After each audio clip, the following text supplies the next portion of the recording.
침묵에 오신 여러분들 환영하고 축복합니다. 하나님께 새로운 날을 허락하셨는데요. 새로운 날을 얼마는 새로운 은혜로 오늘 하루 우리 인생을 지켜줄 줄 믿습니다. 오늘은 하나님이 다스리는 땅이라는 제목을 가지고 신명기 11장 1절부터 17절까지 말씀을 좀 살펴봤으면 좋겠습니다. 우리 10절부터 12절까지 말씀을 같이 한번 읽어볼까요? 내가 들어가 차지하려 하는 땅은 내가 나온 애굽 땅과 같지 아니하니 거기에서는 너희가 파종한 후에 발로 물대기를 채소밭에 댐과 같이 하였거니와 너희가 건너가서 차지할 땅은 산과 골짜기가 있어서 하늘에서 내리는 비를 흡수하는 땅이요 내 하나님 여호와께서 돌보아 주시는 땅이라 연초부터 연말까지 내 하나님 여호와의 눈이 항상 그 위에 있느니라. 네, 하나님께서는 이스라엘 백성들을 인도해 내시죠. 원래 이스라엘 백성들 애굽에서 종살이 하고 있었어요. 그런데 이스라엘 백성들을 인도해 내서 가나안 땅으로 인도하십니다. 그렇다면 왜 우리가 가나안 땅으로 인도하실까? 하나님 이 세상을 만드신 분이잖아요. 그리고 이 세상 모든 만물을 다스린 분이시잖아요. 그런데 하나님은 굳이 이스라엘 민족을 가나안 땅으로 인도하세요. 그것도 왜 하필이면 가나안 땅이냐는 거죠. 어느 곳이라든지 어느 땅이든지 이스라엘 백성을 인도해 낼 수 있어요. 그리고 거주하게 하실 수 있어요. 근데 특별히 가나안 땅을 선택하신 이유는 뭐냐는 거예요. 오늘 본문에 보면 이렇게 돼 있죠. 내가 나온 애굽 땅과는 같지 않을 것이다 라고 이야기해요. 가나안 땅과 애굽 땅의 차이가 있습니다. 그건 뭘까요? 애굽은 나일강이 애굽의 풍요의 원천이었어요. 나일강에 있는 풍부한 물과 또 그리고 나일강이 범람할 때마다 새롭게 형성되는 토양, 이것들이 애굽이 갖고 있는 풍요의 원천이었어요. 그래서 사실은 나일강이기 때문에 애굽은 물이 부족한 곳이 아닙니다. 그런데 가나안 땅은 전혀 달라요.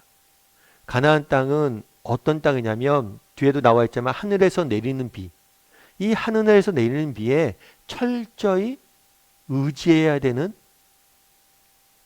땅이에요. 그래서 하늘에서 이른 비와 늦은 비, 때를 따라서 비를 내리지 않으면 쉽게 가뭄이 들거나 쉽게 농사가 망쳐지는, 그래서 하늘에서 내리는 비가 없이는 결코 농사를 지을 수 없는 땅이에요. 다르게 말하면 철저히 하늘에서 내리는 비에 하늘에서 내리는 비에 철저히 의지해야 되는 곳이에요. 그렇다면 왜 가나안 땅을 인도했냐는 거예요. 그건 뭐냐면 하늘에서 내리는 비를 철저히 의지하도록. 그럼 이 비를 내리시는 분이 누구예요? 하나님이셔. 정말 하나님을 철저히 의지하도록 만들기 위해서 가나안 땅으로 보내신 거예요. 그런 면에서 가나안 땅은 축복의 땅인 동시에 어떤 땅이에요? 훈련의 땅이기도 한 겁니다.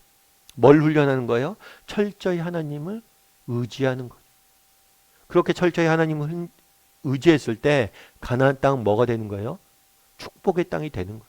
그래서 우리가 흔히 말해서 가나안 땅을 젖과 꿀이 흐르는 땅이라고 이야기하잖아요. 왜 젖과 꿀이 흐르는 땅이라고 이야기했을까요? 이 젖은 뭐냐면 이렇게 목축과 관련된 거예요. 여러분 목축이 잘 되면 양이나 염소나 이런 것들이 젖을 많이 짤 거 아니에요. 그러니까 젖이 흐른다는 것은 목축이 잘 된다는 거예요. 그럼 꿀이 흐른다는 건 뭘까요? 이 꿀은 우리가 알고 있는 벌꿀 이런 것과 관계가 있는 게 아니라 포도나무와 관계가 있어요. 포도나무에서 포도가 열면 그 포도의 즙을 가지고 우리가 요리를 하고 음식을 만들고 그러잖아요. 그러니까 이건 농업과 관련돼 있는 거예요. 그래서 가나안 땅에 비가 충분히 적당할 때 많이 오잖아요. 그럼 목초지가 쫙 펼쳐지면서 능성 지방에서는 양을 목축하기 되게 좋습니다. 그리고 골짜기에서 뭐냐면 포도나무 열매가 포도가 굉장히 달게 돼요. 그래서 정말 너희가 이 비가 충분히 오면 젖과 꿀이 흐르는 땅이 되는 거죠. 다르게 말하면 너희가 정말 그곳에서 철저히 하나님만 의지하고 하나님만 붙잡고 하나님만 바라본다면 뭐가 될 거라는 거예요? 너희는 하나님이 주신 축복과 은혜를 누리게 될 거라는 거예요. 그래서 왜 가나안 땅으로 보냈느냐? 이곳에서 철저히 하나님을 의지하는 삶을 살도록 보낸 거예요. 여러분, 그러면 여러분들은 우리는 어떨까요?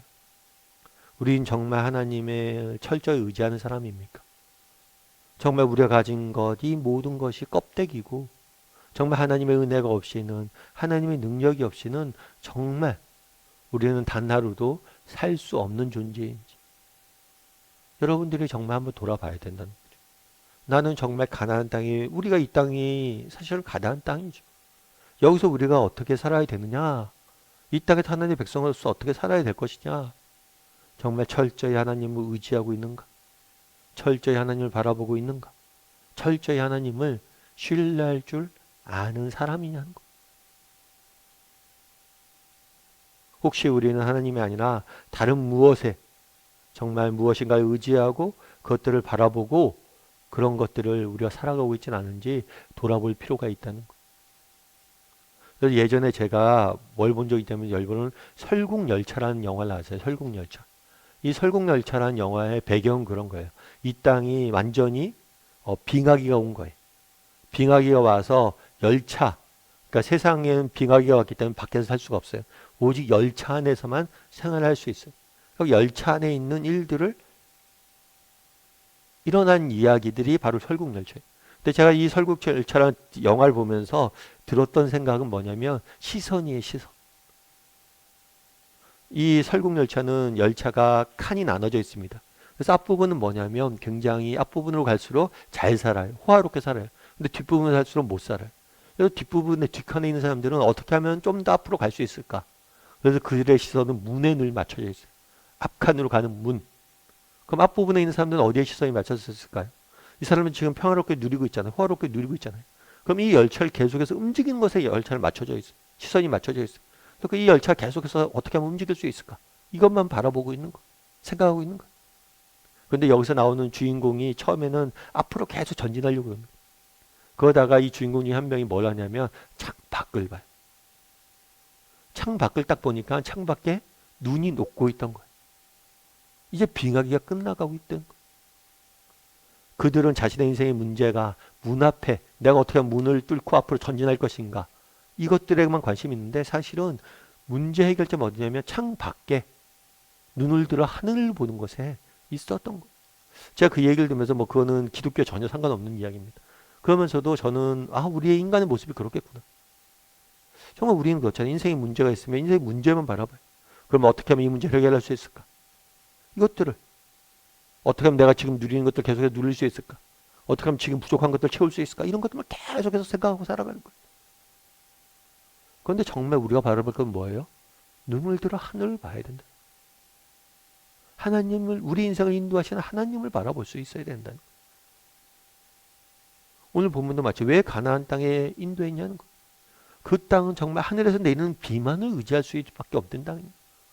하나님만을 의지하는 법들을 배우게 만드는 땅이란 거예요. 그럼 우리는 어떤가?